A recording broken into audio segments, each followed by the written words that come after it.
Stay out of our family picture. My email ordered. Then the photographer exposed the truth. I stood in the garden where the family photo was being taken. The sun felt hot and soft. People laughed and shifted. The cameras clicked. I had just smiled when my mother-in-law, Victoria, moved like a shadow and hissed, "Stay out of our family picture, dear. It's family only." Her voice cut like cold glass. The whole line froze.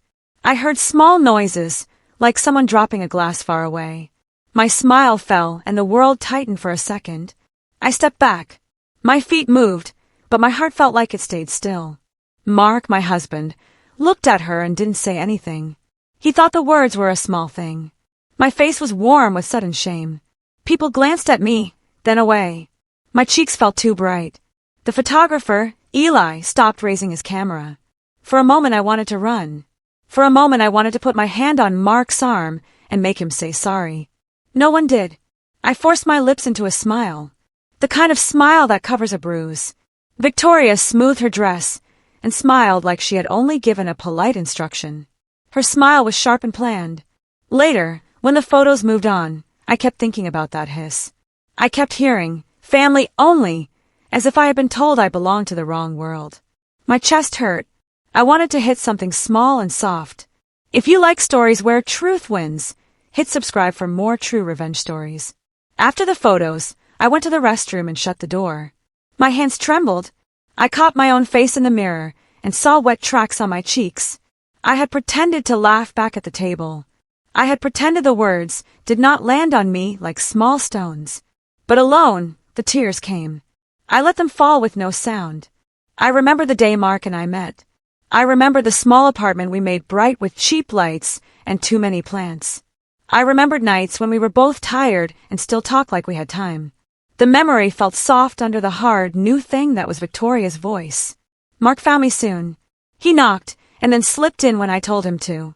He sat on the sink edge. His wedding suit looked wrinkled from the day. He touched my hand like a man trying to fix a broken clock. "She didn't mean it like that," he said in a voice that wanted to help. He sounded small. I looked at him. I wanted him to be angry. I wanted him to say that his mother had no right. But what he said was small and afraid. He said, "Maybe she's old. Maybe she's nervous." I felt a hot, burning thing inside. "Then what did she mean?" I asked softly. He looked away. He didn't know. He wanted the house to be calm again. I dried my face and pulled myself up. The wedding buzzed outside, the music still playing, and I felt like I had been pushed out of a warm room. I forced a smile and walked back out, but the smile was thin and the hurt was not. Later that night at the family brunch, the talk was kind but small. People used soft words like charming and graceful. I sat between strangers who pretended to know me. They sipped coffee and said things that were meant to be polite. I listened. The quiet words were worse than loud words. "She's not really one of them," someone said near the window, though not very loud. "She came from nothing," another voice added. I felt each word like a pinch. I turned my head and saw faces that had known each other for years. They looked at me like I was a story they had heard before and already decided. Mark kept talking about plans and plates. He did not look at me in a way that broke the thin ice. I could see his mother, Victoria, across the room. She smiled at her sister, and the smile looked like a shield. Her sister, Anna, did not smile in the same way. Anna's lips were tight. She watched me as if a question lived in her chest. When no one else noticed, Anna's eyes slid toward me and then away, like someone who wanted to say something but held back. I caught her look and felt a small thread pull in my chest. After the brunch, I overheard a younger cousin telling someone about the wedding shot. "She kept trying to photobomb," the cousin said. "We had to tell her to step aside." My name sounded small in their mouths. I felt empty in front and heavy behind. That night, at home, I lay awake and heard their voices loop in my head like bad music. Anna's look would not leave me. A few days later, Eli, the photographer, called me. I almost did not answer.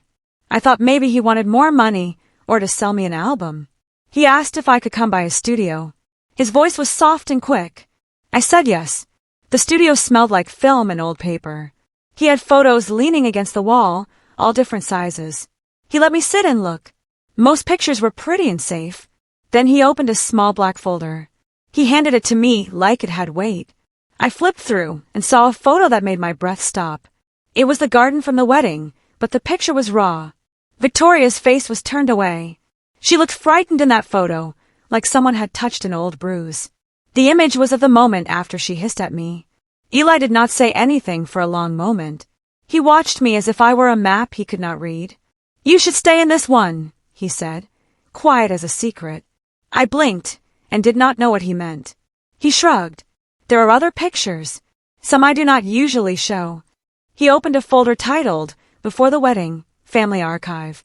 My hands felt cold. I asked where he had gotten the folder. Eli said it had been in a box his father had left. His father had been a photographer in the old hospital. He had taken photos for families and for forms. Eli said, "Sometimes old photos tell new things." He looked at me as if he wanted to say more. I felt a small hope grow, odd and fragile. I had not expected help. I had expected the world to keep its distance. Eli's quiet voice was the first thing that did not judge me. That night I wrote a message to Victoria and then deleted it 3 times. The first message was sharp. I typed, "Why do you hate me so much?" And then my finger stopped. I could see Mark's face when I sent something like that. I could see the family dinner tables go cold. I could see 100 small wars. So I erased it. I typed another, "You hurt me today." My thumb hovered over send, and I felt silly, like a child asking a grown person to be fair. I erased that one. Then I typed something polite. "Thank you for today. Beautiful family." I hit send and felt like I had put a lid on a pan with steam rising inside. The message read like a mask. Inside me, I felt a slow, steady burn. I walked to my closet and pulled out a box I kept from my mother. I had kept small things like a ribbon and a note that said, "You are loved." I sat down with the box on my lap and let my hands trace the old paper. It felt real in my hands in a way the wedding did not. Later, while Mark slept, I opened the box and found an old hospital bracelet. My mother had some small handwriting on a card. I kept it and did not know why. I put it on the table and then took a photo of it with my phone. My fingers hovered over the camera until I thought of Eli's folder and his odd, quiet voice. The thought was dangerous and bright. Maybe there was more to the hiss. Maybe someone had reasons for what they did, and those reasons could be found. I slid into bed and pretended to sleep, but my mind was awake, turning like a wheel. The Sunday after the wedding, the Whitfields had a long brunch at Victoria's house. The room smelled like lemon and coffee. Victoria made a toast about family and smiling faces. I sat at the far end of the table, trying to look small and polite. My hands curled around my cup. Mark spoke about plans to fix the garden and how he loved his new life. He sounded tired of defending me. After the toast, a cousin leaned in close and whispered, "You know she used to date someone not right for them." Another cousin nodded and added, "She's lucky Mark took her in." The words felt like cold wind. I kept my face steady. Inside, I felt like I was wearing armor that had tiny holes. The cousins laughed and clinked glasses and made jokes about money and status. I heard a man across the room say, "People like her don't belong at our table." I wanted to stand up and shout that I had been the one holding our old couch together. I wanted to tell them of late nights and the broken heater and the job I had when Mark took a risk and we both made it through. But the room would not allow my story. The laughter kept the same sound, like a song stuck on repeat. Anna caught my eye and her look was full of something heavy, pity or guilt, I could not tell. Later, when the group drifted into the sunroom, Victoria came by me and patted my hand like petting a small dog. "Dear, try not to make trouble," she said in a soft voice that was not kind. I let the words sink. I left the house pretending I had things to do. My head buzzed with questions I could not answer. That night, I sat at our tiny kitchen table and made a plan to watch, to listen, to learn. I could feel a small, steady flame start under my ribs.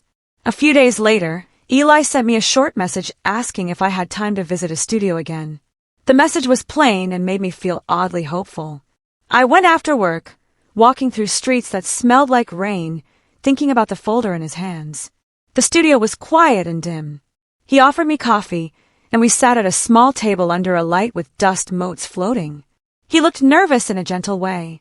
He had more of the old photos spread out. He pointed to one that showed a woman holding a baby wrapped in thin cloth. The woman's face looked young and afraid. I asked him where the photo came from. He said his father had taken hospital photos decades ago for adoption records, and that the photos ended up in a box when his father died. He told me his father had always said some pictures were more than pictures, they were keys.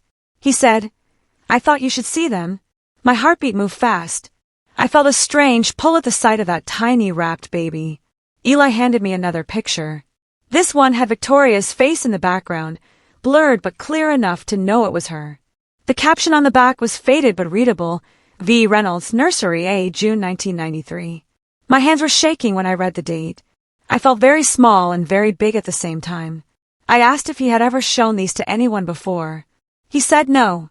He said he had kept them because sometimes the right time comes. I left the studio with my head full of questions and the old bracelet folded in my pocket. As I walked home, the city felt different, like a room I had not peeled the wallpaper in. I decided then to look for answers, quietly, carefully, and not tell Mark yet. I wanted proof before I let the world tilt. At home that night, I opened the box of papers I had kept from my mother. I had moved slowly through grief before Mark and I married, and in the quiet of that time I had saved small things that felt like soft anchors. I pulled out a thin envelope, and inside found an old hospital letter and a folded paper with a name scrawled in a hand I recognized as my mother's. The line that made my knees almost fold said, "Adoption completed. Child released to V. Reynolds." My mouth went dry. I sat down on the floor and the paper shook in my hands like it might fly away. The air felt thick. I read the note again and again as if the words needed time to line up into sense. I had always wondered about the gap in stories my parents told. My mother had left a few hints, but never the whole map. Now here was a map with a name that matched Victoria's maiden name. My mind raced like a train. The idea that Victoria might be my birth mother felt impossible and heavy.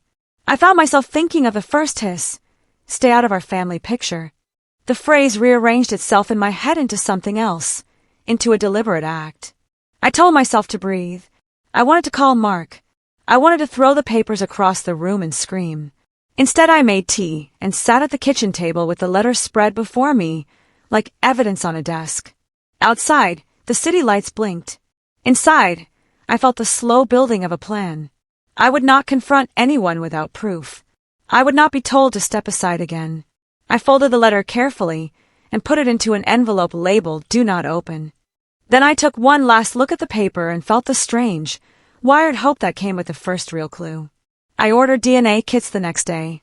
My hands felt both steady and small when I clicked confirm. I labeled them art supplies instead of telling Mark anything. I wanted this to be quiet until I had answers. The kits arrived 3 days later in plain boxes. I felt oddly nervous opening them, like a child with a secret toy. The instructions were simple: swab the cheek, seal, mail. I tested mine first in the bathroom mirror, wiping the swab along the inside of my cheek and then placing it in the tube.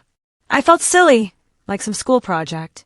I wrapped Mark's kit in a note that said "for scrapbooking" and left it on the table where he would find it.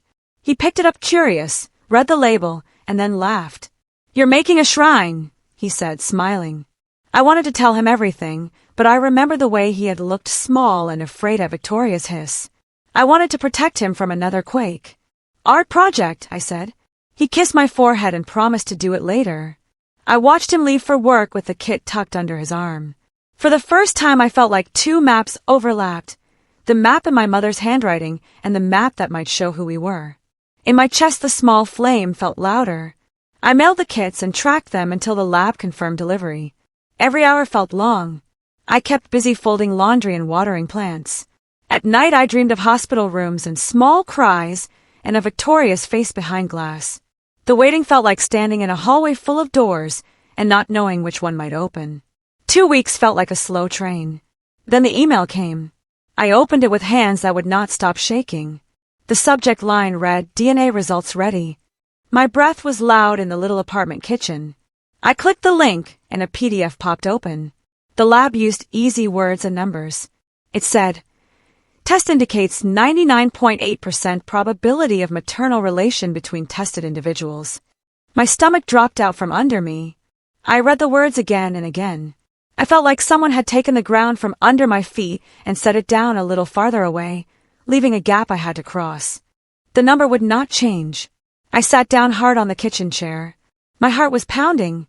I thought of Mark and how he might react. I thought of the hush in Victoria's voice when she had told me to stay out of their family photo. The idea that the woman who had said that had helped deliver me felt ridiculous and cruel. I wanted to scream, to call Mark, to run to Victoria's house and demand answers. But I did none of those things. Instead, I printed the result and folded it into a small envelope. I put the envelope into a drawer with the hospital letter and the hospital bracelet. I felt dizzy and small.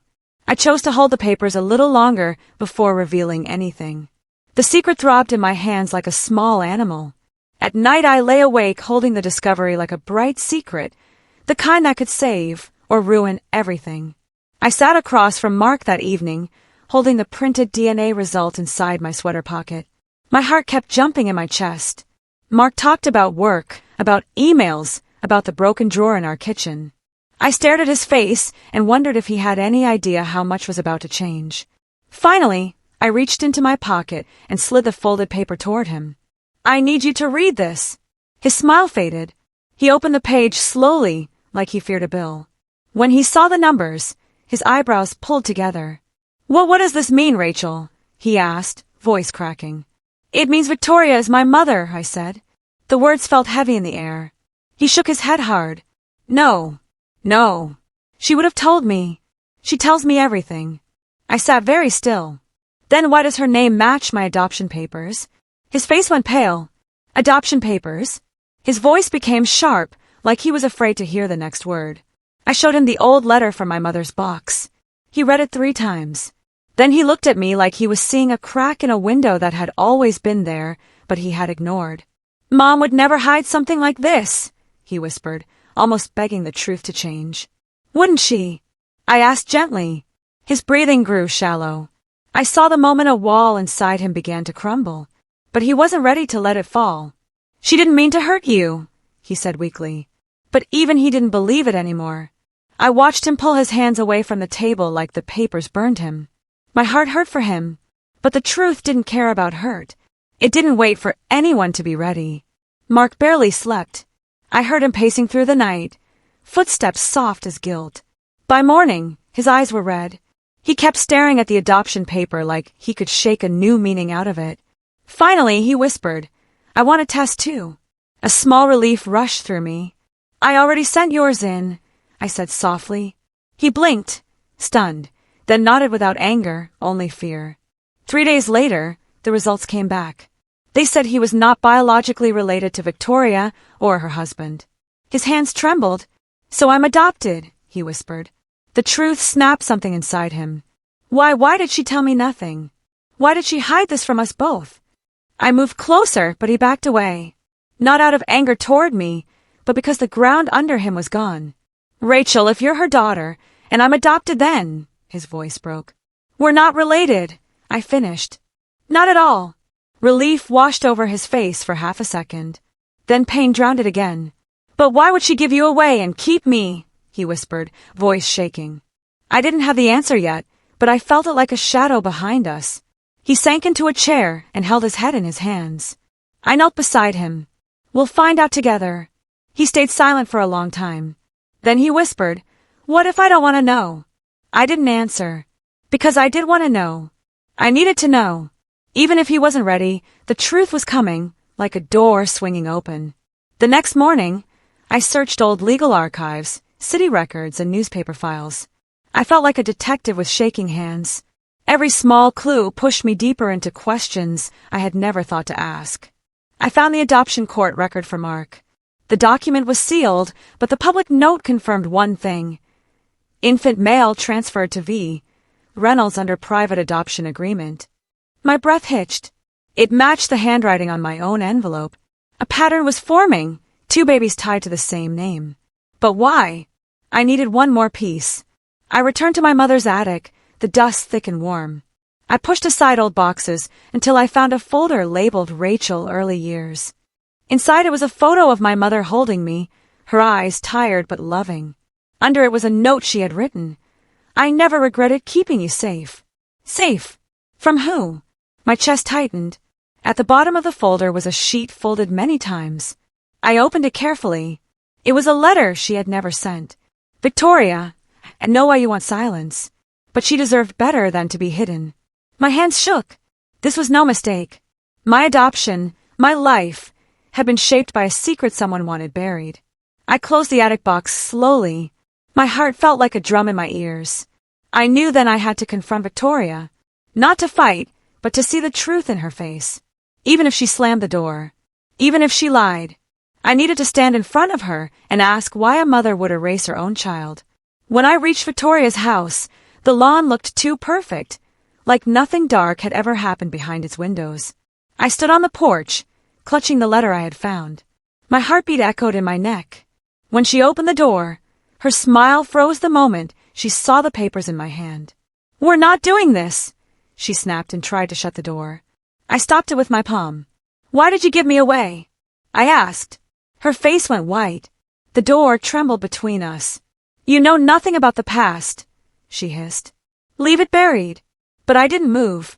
I saw the records. I saw your name. I know you're my mother. She stared at me with a look I had never seen, fear. Raw fear. "Who told you?" she asked in a cracked whisper. "The truth," I said. Something broke in her expression. She pushed the door again harder, and this time she forced me back. "You don't belong here," she said, voice shaking. "You never did." Then the door slammed in my face. I stood there shaking, the sunlight too bright. But the fear in her eyes told me everything. She wasn't angry. She was terrified. And people are only terrified when they know a secret is bigger than they can control. I walked away slowly, knowing one thing clearly: I wasn't done. Not even close. I would not stay erased. 3 days later, the DNA envelope arrived. I already knew the answer, but seeing it in writing made the world tilt. Maternal match, 99.8%. I stared at the paper until the words blurred. My stomach twisted like I was falling. The truth had stepped out of the shadows and into the light. Victoria was my mother. The woman who pushed me out of the wedding photo was the same woman who had pushed me out of her life before I could even speak. The room felt too small. I opened the window and let the cold air hit my face. But the truth had a second edge. Victoria wasn't just my mother. She was the woman who chose to raise another baby, Mark, but not me. My hands shook as I put the papers down. I felt like a stranger in my own skin. My heart hurt from all sides. I remember the first moment she looked at me as Mark's girlfriend, the tight smile, the cold glance. Now I could see it clearly. She recognized me. Not as her son's partner, but as the mistake she tried to erase. I sat on the floor, hugging my knees. My phone buzzed, but I didn't answer. I let myself cry until no sound came out. Then something inside me hardened like cooling glass. This wasn't just about pain anymore. This was about truth. And truth deserved to be seen. 16 Mark came home early and found me sitting on the floor with papers spread around me. His eyes scanned the room, then he knelt beside me. "Did something happen?" he asked softly. I handed him the DNA result. His hands shook as he read it. "This means she's really your—" He stopped, pressing his fingers to his mouth. I nodded. "Yes. And you're not biologically her child either." His face twisted with pain. "So she adopted me. But she didn't keep you." He whispered the words like they hurt to speak. "Why?" I shook my head. "I don't know. But she meant to hide it. All of it." He looked lost. "My whole life. I thought I was her pride. Her chosen one. But she never told me I wasn't hers." His voice cracked. I reached for him, but he pulled away gently, like a man who couldn't be touched right now. "I don't even know who I am," he whispered. "You're still you," I said, trying to steady my voice. "You're the man I married." He dropped his head. "But you're her daughter," he whispered hoarsely. "What does that make us?" "Not related," I said quickly. "We're safe." I checked everything, but the pain was still blooming in his eyes. "She lied to me my whole life," he said. "And she lied to you even longer." He stood slowly, pacing the room with hands on his head. "I can't believe this," he whispered over and over. I watched him fall apart while a strange calm built inside me. This truth wasn't here to destroy us. It was here to show what had already been broken. The next day, I went deeper into records. I searched old court archives, newspaper clippings, birth announcements. I followed every thin thread that had Victoria's maiden name attached. I sat at the kitchen table, papers spread around me like puzzle pieces. Then, buried in a legal file, I found what I didn't expect, a private adoption agreement dated the year Mark was born. Infant male transferred to adoptive guardian, Victoria Reynolds. My breath caught. There was no mention of her husband. I dug deeper. The file was stamped as sealed, but the public listing confirmed the strange gap. No father listed. Only Victoria. My chest tightened. I looked again at my own paper, the one that said she released me at birth. One child given away. One child taken in. I couldn't understand. Not yet. But something felt wrong, big and twisted. I made copies of everything and put them in a new folder labeled Truth. That night, I sat on the couch holding the folder against my chest. I wanted to ask my mother why she had kept these papers. I wanted to know what she knew about the woman who would someday call me dear like a stranger. Mark walked in quietly, sat beside me and whispered, "Do you think she planned this? Both are adoptions." I swallowed hard. I think she planned something. I just don't know what. He leaned back, eyes heavy with grief. Everything feels like a story I wasn't told. I touched his hand. We'll find the rest of the pages. But deep inside, I already feared what the ending might reveal. I met Eli again the next afternoon. His studio lights hummed softly, and his face held a heaviness I hadn't noticed before. He motioned for me to sit, then pulled a box from a cabinet. Inside were old photos, curled at the edges, marked with dates from decades ago. He handed me one gently. "This is my father's," he said. The photo showed a hospital hallway, a nurse holding a newborn. Behind her, standing in a half shadow, was a younger Victoria, her posture stiff, her eyes strangely hollow. "He used to take photos for private adoptions," Eli explained. He told me once that some mothers looked relieved and some looked heartbroken. His voice lowered. She looked terrified. My heartbeat thudded in my ears. "Why did your father keep these?" He hesitated. He kept files that didn't sit right with him. He said some stories felt unfinished. He paused, then added, "He recognized Victoria at your wedding. That's why I checked the archive box." My breath stilled. "You suspected this from the start?" He nodded. "I didn't want to push you. I just thought you deserved to know." The words landed gently, but the truth behind them hit hard. Someone outside the family had seen the truth in Victoria's face before I did. I studied the photo. Victoria looked like someone caught doing something she feared would follow her forever. Something she hoped no one would ever discover. I whispered, "She wanted me gone." Eli nodded slowly. Sometimes the truth scares people more than lies. I closed the box gently. "Thank you," I said. "You didn't owe me this." He met my eyes. "Everyone deserves to know where they come from." His voice felt like a small doorway opening to clarity. Mark didn't wait long. The anger in him built like storm clouds. By evening, he slammed his keys on the counter. "I'm going to talk to her," he said. I grabbed his arm gently. "Are you sure you're ready?" He shook his head. "No, but I can't breathe until I hear her say something." We drove to Victoria's house in silence. The porch light was on, warm and false. When she opened the door and saw us, her face hardened. "What now?" she snapped. Mark didn't hesitate. "Are you my biological mother?" Her face went pale, and she turned away. "Don't be ridiculous." He stepped inside, voice rising. "Answer me." She spun around, eyes blazing. "You were a gift. A second chance. And you were never supposed to question that." "A second chance for what?" he yelled. She slapped him. The sound cracked through the room. I gasped. Mark held his cheek, stunned. "Why did you give Rachel away?" I said, stepping forward. Her eyes darted to me, full of fear and rage. "Because she was a mistake," she hissed. The words were sharp enough to slice the air. Mark's face broke. "You called my wife, your daughter, a mistake." Victoria's voice trembled. "I erased her. She was never meant to come back." Mark stepped back like he'd been punched. "You're not the woman I thought you were," he whispered. She said nothing. Not even sorry. We left the house in silence. Mark sobbed once in the car, a sound I had never heard from him before. And I knew this was only the beginning of the truth unraveling. I couldn't sleep that night. Every word Victoria had thrown at us replayed in a loop. She was a mistake. I erased her. I kept hearing it in the dark. The next morning, I dug deeper into the puzzle. I went to the city archive building, a place full of dust and quiet. I searched for records from the year I was born. After 2 hours, I found a hospital log that changed everything. Mother, V. Reynolds. Father, confidential at request of patient. My breath caught. A note on the side read, high-profile family. No press. High profile. My stomach flipped. I dug further and found old newspaper clippings about a business feud between Victoria's husband and another man, a rival who had nearly destroyed his company.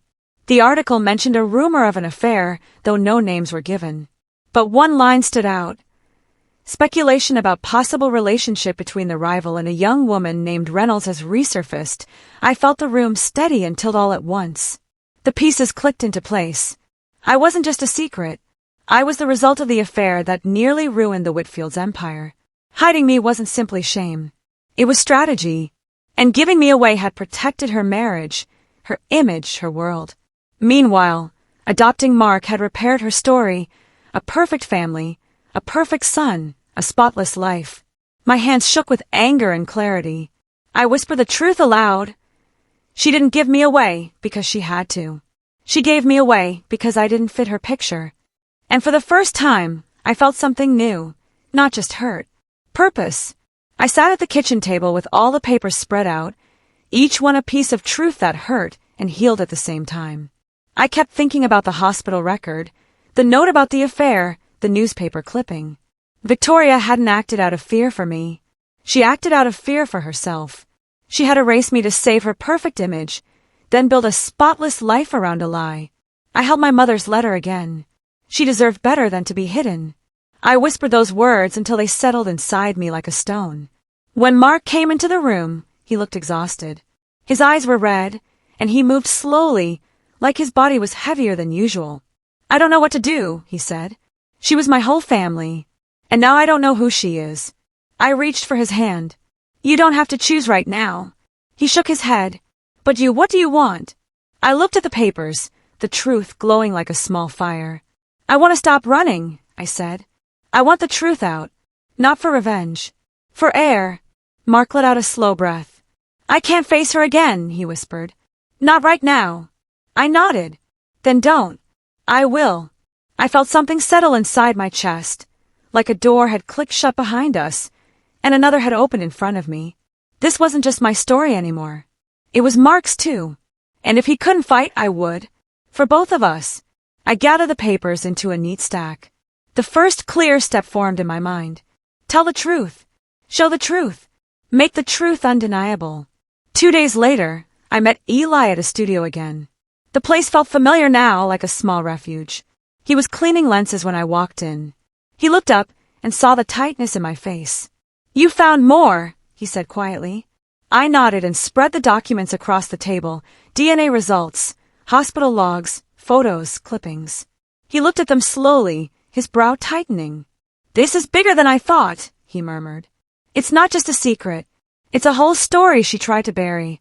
I sank onto a stool. And I want people to see it. Not out of hate, just truth. She told me to stay out of the family picture. But I was in it the whole time. Eli rubbed his chin thoughtfully. What if the picture becomes the way you tell the truth? I looked up. How? He paced a little, thinking. A gallery show. A public photo exhibition. We frame the story through images. Wedding photos, the candid shot of her fear, the baby pictures, the old hospital records. People will see the timeline. They'll put the pieces together themselves. My pulse quickened. She'll come, I whispered. She won't be able to resist a public event. Eli nodded. She'll expect another chance to control the image. But this time she won't be holding the frame. I imagined a room full of people seeing the truth unfold on walls she couldn't touch. My heart beat fast. Can you help me? I asked. He smiled softly. Already doing it. And just like that, the idea became a plan, a quiet, devastating kind of justice. The kind that didn't need shouting. Just light, space, and truth. Over the next week, Eli and I prepared everything. His studio transformed into a gallery of secrets. Pictures lined the walls in careful order. The wedding photo where Victoria shoved me aside, the candid shot of her terrified face, the aged picture of her holding a baby wrapped in a thin blanket. We added the hospital log photocopy, framed neatly beside the adoption record notes. Every piece told part of the story without a single spoken word. I wrote invitations on simple cream cards. I sent them to the Whitfields, to extended relatives who whispered behind my back, to charity members who adored Victoria, and to 3 local journalists known for covering society events. The invitations read only family frames, a photo exhibition by Rachel. Nothing more. It was enough. When Mark saw the setup, his eyes grew wet. "Are you sure?" he whispered. "Once this is out, she can't undo it." I took his hand. "She undid me a long time ago. This is just putting things where they belong." He nodded, though pain still sat heavy on him. I kissed his cheek gently. "You don't have to come if it hurts too much." But he whispered, "I'll be there." The night before the event, I stood in the empty gallery and traced my fingers along the frames. I felt nervous and calm at the same time, like a storm that knew exactly where to land. In the quiet room, I whispered to myself, "No more hiding." The walls around me seemed to breathe with the truth, waiting to open. The evening of the exhibition arrived with a soft hum in the air. People filled the gallery, their voices low as they walked around the displays. The lighting was gentle but clear, making every photo sharp. I stood near the back, watching the room shift and murmur. Then I saw her. Victoria walked in wearing a pearl dress and a stiff smile. She looked around like she expected applause. Instead, she found silence and confusion as people studied the photos. Her eyes caught the first picture, the wedding moment. She pushed me aside. Her jaw tightened. Then her gaze jumped to the candid shot of her own fear. I watched her breath stutter. She moved quickly to the third frame, the old photo of herself holding the wrapped baby. Her hand flew to her mouth. Around her, whispers began. "Is that her? That baby? Is this real?" Her face drained of color. Mark stepped quietly beside me, his hand squeezing mine. I couldn't sleep that night. Every word Victoria had thrown at us replayed in a loop. She was a mistake. I erased her. I kept hearing it in the dark. The next morning, I dug deeper into the puzzle. I went to the City Archive building, a place full of dust and quiet. I searched for records from the year I was born. After 2 hours, I found a hospital log that changed everything. Mother, V. Reynolds. Father, confidential at request of patient. My breath caught. A note on the side read, "High-profile family. No press. High profile." My stomach flipped. I dug further and found old newspaper clippings about a business feud between Victoria's husband and another man, a rival who had nearly destroyed his company. The article mentioned a rumor of an affair, though no names were given. But one line stood out. Speculation about possible relationship between the rival and a young woman named Reynolds has resurfaced. I felt the room steady and tilt all at once. The pieces clicked into place. I wasn't just a secret. I was the result of the affair that nearly ruined the Whitfields' empire. Hiding me wasn't simply shame. It was strategy. And giving me away had protected her marriage, her image, her world. Meanwhile, adopting Mark had repaired her story, a perfect family, a perfect son, a spotless life. My hands shook with anger and clarity. I whispered the truth aloud. She didn't give me away because she had to. She gave me away because I didn't fit her picture. And for the first time, I felt something new, not just hurt. Purpose. I sat at the kitchen table with all the papers spread out, each one a piece of truth that hurt and healed at the same time. I kept thinking about the hospital record, the note about the affair, the newspaper clipping. Victoria hadn't acted out of fear for me. She acted out of fear for herself. She had erased me to save her perfect image, then build a spotless life around a lie. I held my mother's letter again. She deserved better than to be hidden. I whispered those words until they settled inside me like a stone. When Mark came into the room, he looked exhausted. His eyes were red, and he moved slowly, like his body was heavier than usual. "I don't know what to do," he said. "She was my whole family, and now I don't know who she is." I reached for his hand. "You don't have to choose right now." He shook his head. "But what do you want?" I looked at the papers, the truth glowing like a small fire. "I want to stop running," I said. "I want the truth out. Not for revenge. For air." Mark let out a slow breath. "I can't face her again," he whispered. "Not right now." I nodded. "Then don't." "I will." I felt something settle inside my chest, like a door had clicked shut behind us, and another had opened in front of me. This wasn't just my story anymore. It was Mark's too. And if he couldn't fight, I would. For both of us. I gathered the papers into a neat stack. The first clear step formed in my mind. Tell the truth. Show the truth. Make the truth undeniable. 2 days later, I met Eli at his studio again. The place felt familiar now, like a small refuge. He was cleaning lenses when I walked in. He looked up and saw the tightness in my face. You found more, he said quietly. I nodded and spread the documents across the table. DNA results, hospital logs, photos, clippings. He looked at them slowly, his brow tightening. This is bigger than I thought, he murmured. It's not just a secret. It's a whole story she tried to bury. I sank onto a stool. And I want people to see it. Not out of hate, just truth. She told me to stay out of the family picture. But I was in it the whole time. Eli rubbed his chin thoughtfully. What if the picture becomes the way you tell the truth? I looked up. How? He paced a little, thinking. A gallery show. A public photo exhibition. We frame the story through images, wedding photos, the candid shot of her fear, the baby pictures, the old hospital records. People will see the timeline. They'll put the pieces together themselves. My pulse quickened. She'll come, I whispered. She won't be able to resist a public event. Eli nodded. She'll expect another chance to control the image. But this time she won't be holding the frame. I imagined a room full of people seeing the truth unfold on walls she couldn't touch. My heart beat fast. Can you help me? I asked. He smiled softly. Already doing it. And just like that, the idea became a plan, a quiet, devastating kind of justice. The kind that didn't need shouting. Just light, space, and truth. Over the next week, Eli and I prepared everything. His studio transformed into a gallery of secrets. Pictures lined the walls in careful order. The wedding photo where Victoria shoved me aside, the candid shot of her terrified face, the aged picture of her holding a baby wrapped in a thin blanket. We added the hospital log photocopy, framed neatly beside the adoption record notes. Every piece told part of the story without a single spoken word.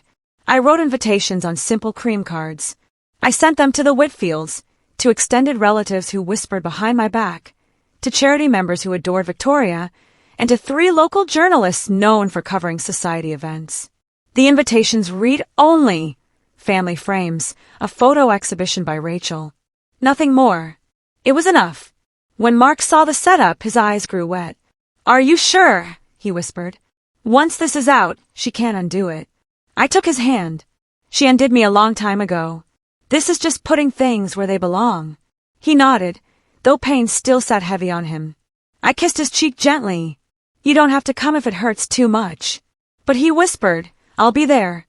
The night before the event, I stood in the empty gallery and traced my fingers along the frames. I felt nervous and calm at the same time, like a storm that knew exactly where to land. In the quiet room, I whispered to myself, no more hiding. The walls around me seemed to breathe with the truth, waiting to open. The evening of the exhibition arrived with a soft hum in the air. People filled the gallery, their voices low as they walked around the displays. The lighting was gentle but clear, making every photo sharp. I stood near the back, watching the room shift and murmur. Then I saw her. Victoria walked in wearing a pearl dress and a stiff smile. She looked around like she expected applause. Instead, she found silence and confusion as people studied the photos. Her eyes caught the first picture, the wedding moment. She pushed me aside. Her jaw tightened. Then her gaze jumped to the candid shot of her own fear. I watched her breath stutter. She moved quickly to the third frame, the old photo of herself holding the wrapped baby. Her hand flew to her mouth. Around her, whispers began. Is that her? That baby? Is this real? Her face drained of color. Mark stepped quietly beside me, his hand squeezing mine. She's cracking, he whispered. Eli stood near the front, ready for the next step. The room grew quieter, like everyone knew something was coming. Victoria spun around, looking for me. When our eyes met, hers were wild. She pushed through the crowd toward me, but people stepped aside, not out of respect, out of shock. She reached me and hissed, How dare you? I held her gaze, calm as still water. How dare I show the truth? She stared at me like she had no answer. Then Eli tapped the microphone. The room stilled. "Thank you all for coming," he said. "The artist would like to speak." My heart began to pound. I stepped forward, feeling the weight of every eye. My hands trembled, but my voice stayed steady. "Thank you for being here," I began. "I was told once to stay out of a family picture. Tonight, I want to show you the whole picture." The room tightened around me. I pointed toward the wall of photos. "These images tell a story I didn't know for most of my life. A story about a baby girl given away, a boy adopted in secret, and a woman who believed the truth could stay buried." Gasps spread through the gallery. Victoria shook her head violently. "This is lies," she snapped. "She's trying to ruin me." She stepped forward as if to tear the photos down, but Eli moved between her and the wall. Calmly, he held up a folder. "All documents have been verified and notarized," he said. "Hospital logs, DNA results, adoption records." The crowd buzzed with shock. Cameras flashed. The truth grew louder than Victoria's voice. She turned to Mark, desperate. Tell them she's lying." Mark stepped back, pain etched across his face. "I can't," he whispered.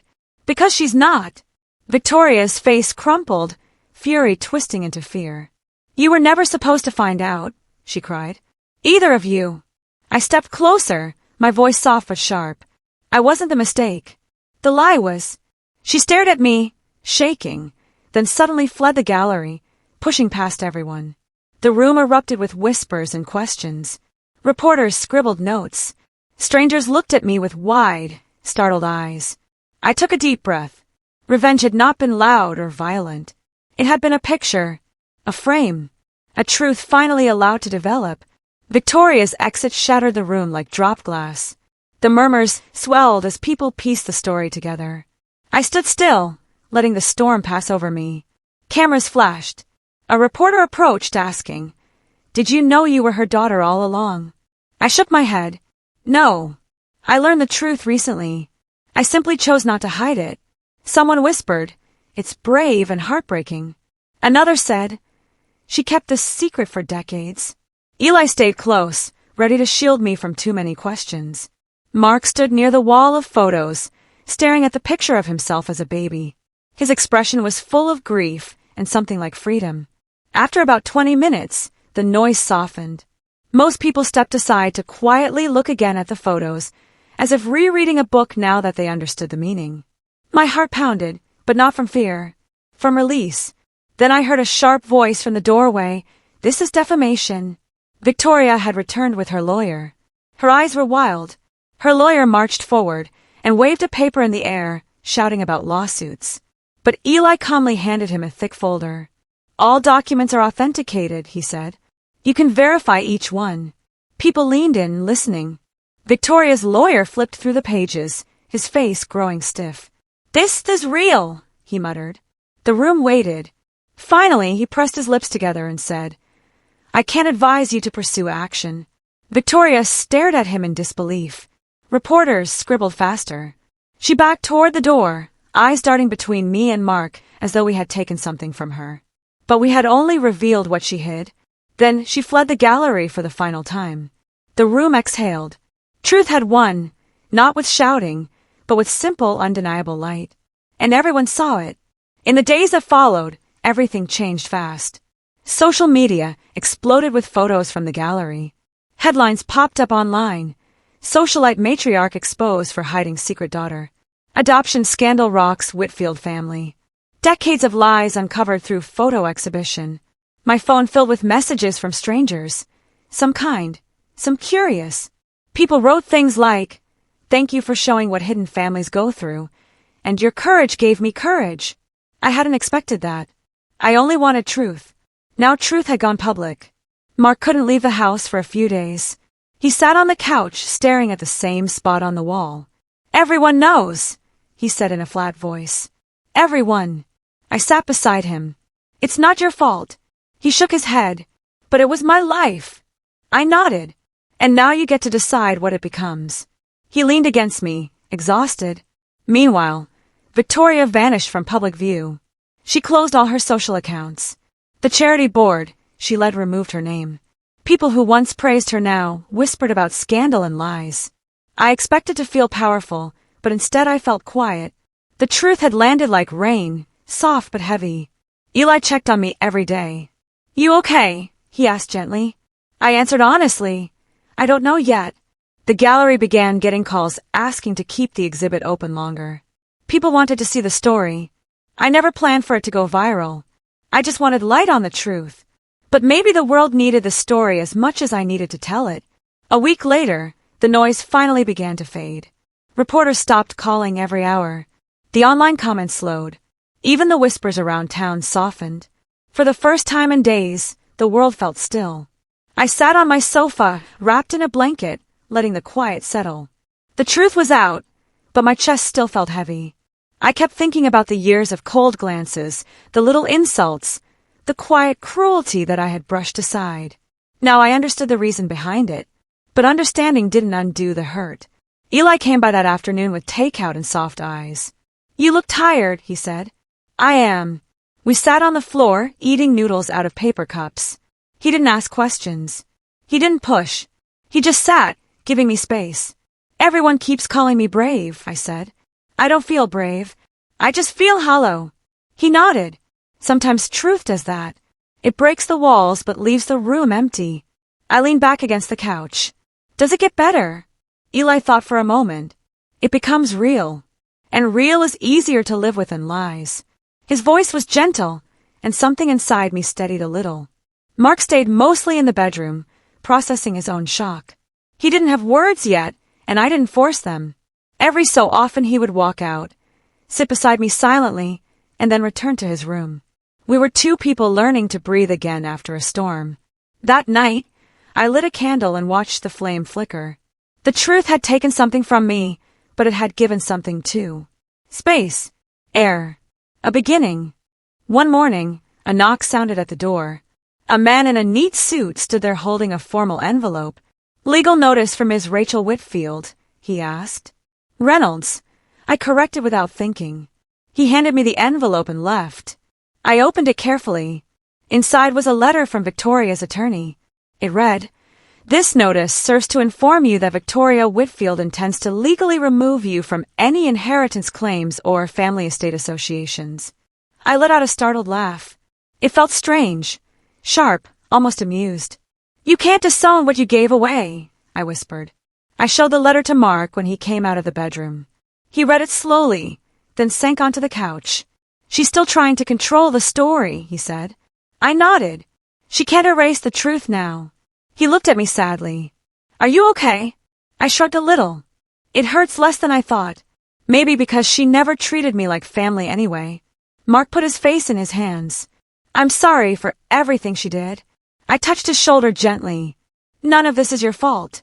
After he went back to rest, I sat alone with the letter. It felt like the last echo of her control. A final attempt to push me out of the frame again. But it held no power anymore. I folded it neatly and placed it in a drawer labeled past. Not to forget, but to keep it where it belonged, far from where I was heading. The next morning, I stood in front of the bathroom mirror and whispered my name. Rachel Reynolds. It felt both new and familiar, like finding a coat you once loved and forgot you owned.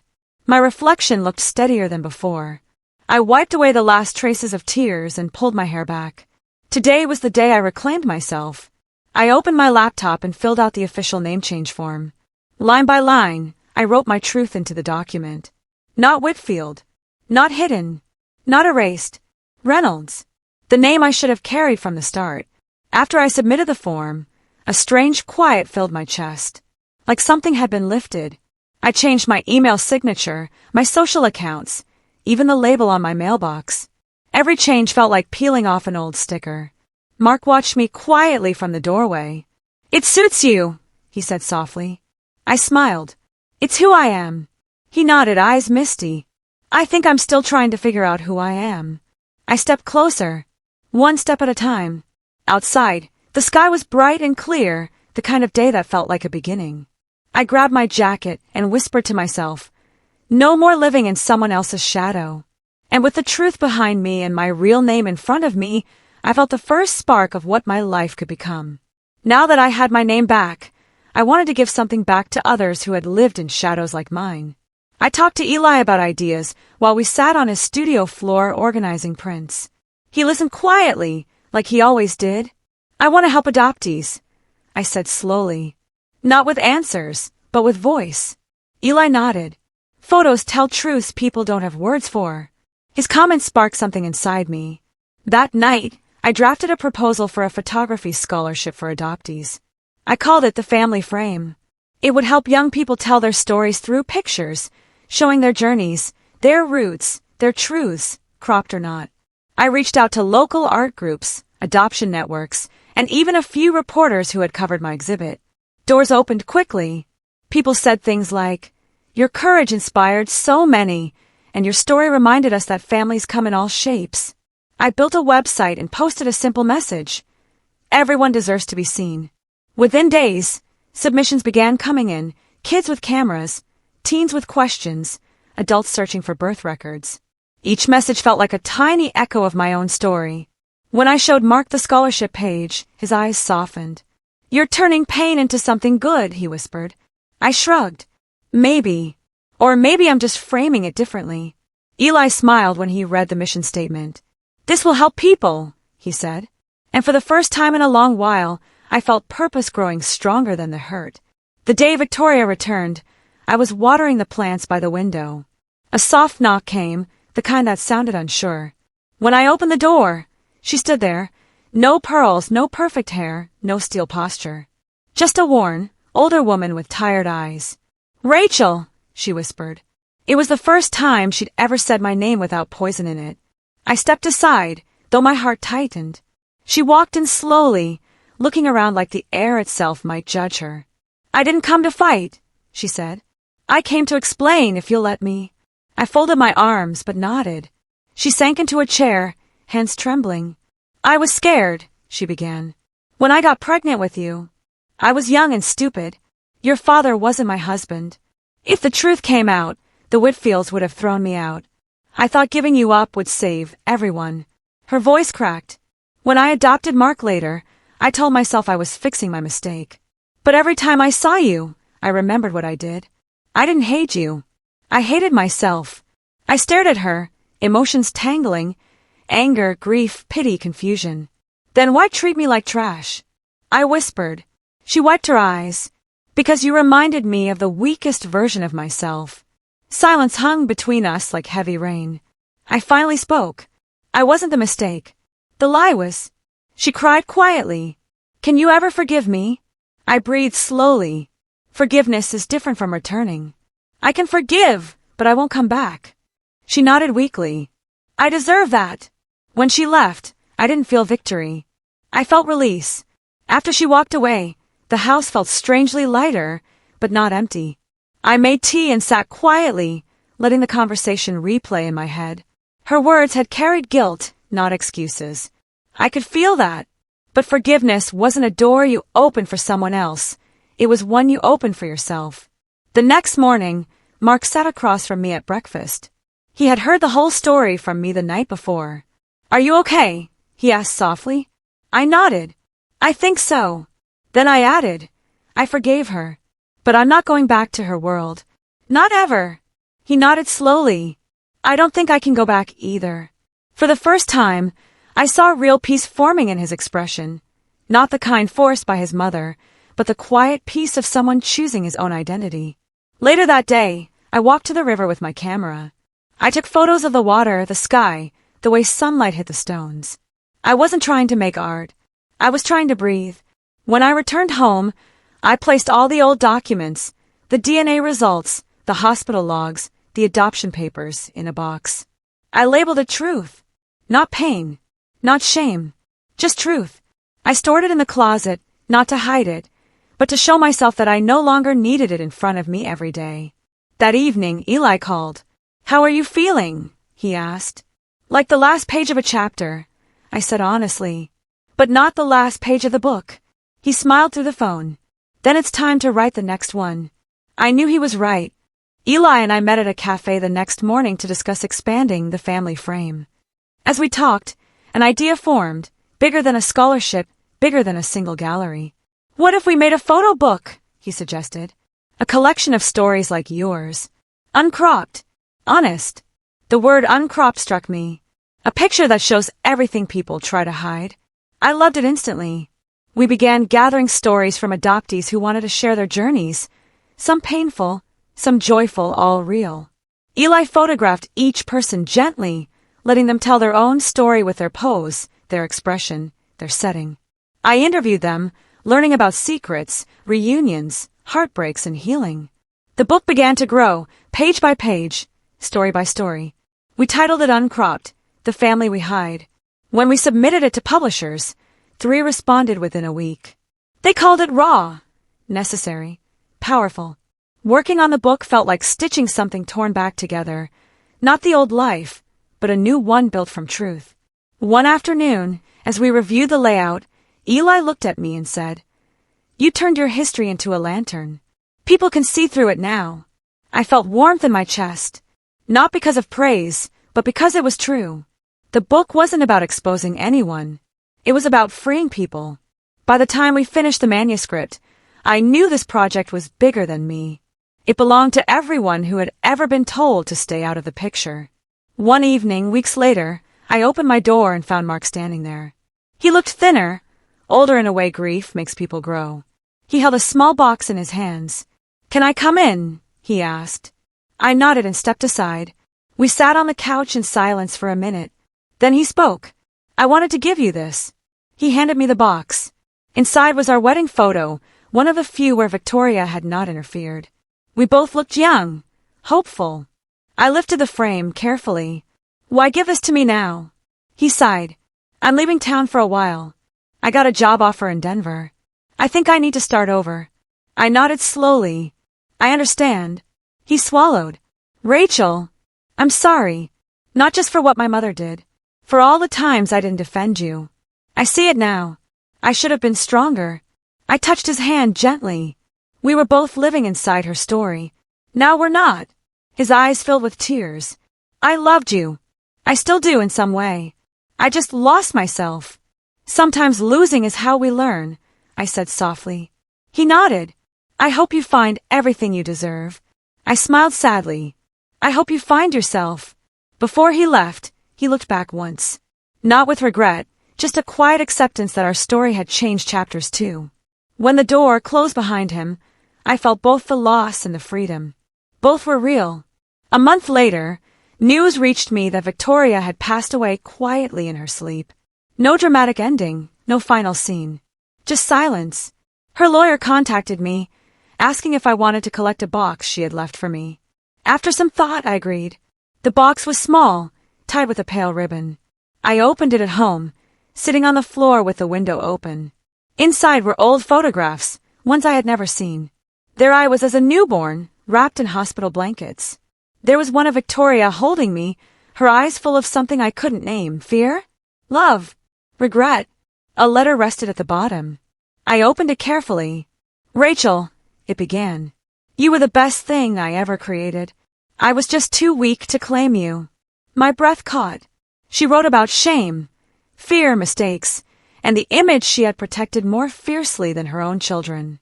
She said she watched me grow from afar through mutual acquaintances, always wanting to reach out but terrified of unraveling her perfect world.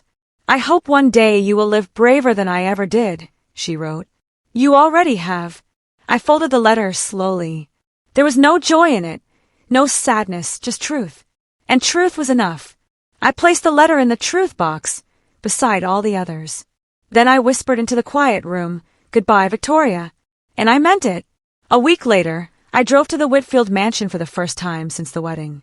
Not to confront anyone, not to reclaim anything, just to close a door. The house looked the same. White columns, perfect hedges, the kind of place that tried too hard to look flawless. I walked around to the garden where the family photo session had taken place. The sunlight hit the spot, just the way it did that day. I stood exactly where Victoria had told me, "Stay out of our family picture." At first, the memory stung. But then I lifted my camera, set it on a tripod, and stepped into the frame. Alone. I set the timer, walked into the center of the garden, and smiled. Not a forced smile, not a wounded one. A real one. The camera clicked. The sound felt like a pin releasing from a burden. I looked at the photo on the screen. It wasn't glamorous or dramatic. Just me, standing tall in the place I was once pushed away from. I whispered, "This is my picture now." Then I walked back to my car, lighter than when I arrived. That single photo felt like stitching the last open edge of a wound. The book, uncropped, launched 3 months later and spread faster than any of us expected. Bookstores placed it in their front windows. Libraries ordered multiple copies. Adoption groups reached out asking me to speak. People from across the country wrote letters saying the stories helped them understand their own hidden pasts. Eli and I traveled to cities hosting gallery nights where the photos were displayed huge and unfiltered on tall white walls. At one event in Chicago, a woman with silver hair hugged me tightly and whispered, "Thank you for giving us permission to be seen." A young man showed me a picture of the father he had just met. A teenage girl told me she finally felt less alone. Our story became a short documentary, one of those heartfelt ones that people share online with thousands of comments. Watching strangers connect with the truth was surreal. It was no longer just my story. It belonged to so many others. During interviews, reporters sometimes asked, "Do you regret exposing your past?" I always answer the same, no. Truth doesn't ruin the picture. It finally develops it. Whenever I got overwhelmed, Eli would remind me, "This started with one photo. One moment you refused to stay erased." And each time he said it, I felt the world steady beneath me. The day I received the email about the award, I thought it was a mistake. "Congratulations, Rachel Reynolds. You have been selected for the Voice of Truth Humanitarian Award." I read it twice, then a third time. Me? I stared at the screen, stunned. At the ceremony, I stood backstage holding my cue card with trembling fingers. When my name was called, applause filled the room. I walked onto the stage, lights warm on my face. The award felt heavy in my hands. Solid, real. I took a breath and began. I was once told to stay out of the family picture. The room quieted. But pictures don't show truth unless you uncrop them. For years, I lived in a frame someone else built. A frame of lies, silence, and shadows. I paused, looking at the faces watching me. My story is not just mine. It belongs to everyone who has been hidden, erased, or told they didn't belong. My voice steadied. We all deserve to be seen, to know the truth of who we are, and to step boldly into the frame, even when someone tells us not to. Applause rose, louder every second. I felt tears prickling, not from pain, but from recognition. When I stepped off the stage, Eli hugged me. "You earned every bit of this," he whispered. I finally believed it. Months later, I sat in my quiet living room, the evening sun painting golden lines across the floor. My story had circled the world, yet the moment felt calm, grounded. I opened my laptop and watched the short documentary about my journey, the photos, the gallery, the truth. My voice played over the final scene. I wasn't erased. I was hidden and then found. The screen showed the garden where I once stood alone. This time, the frame widened, revealing not one truth but many faces of adoptees, families, stories woven together. Sometimes, the voiceover continued, the truth doesn't ruin the picture. It finally develops it. I closed the laptop and breathed slowly. My life wasn't perfect, but it was honest. And it was mine. A soft knock came at the door. Eli, holding 2 cups of tea. We sat together on the couch, looking out at the evening sky. He placed his hand over mine. "What now?" he asked. I smiled. "Now. We keep telling real stories." Outside, the world felt open. A frame wide enough for all the truth I once feared. And I walked into it, fully seen, fully whole, finally in the picture I chose. If you love the story and want more deep, true revenge tales filled with twists, hit subscribe and never miss the next one. Thank you for watching. Please share your thoughts in the comments.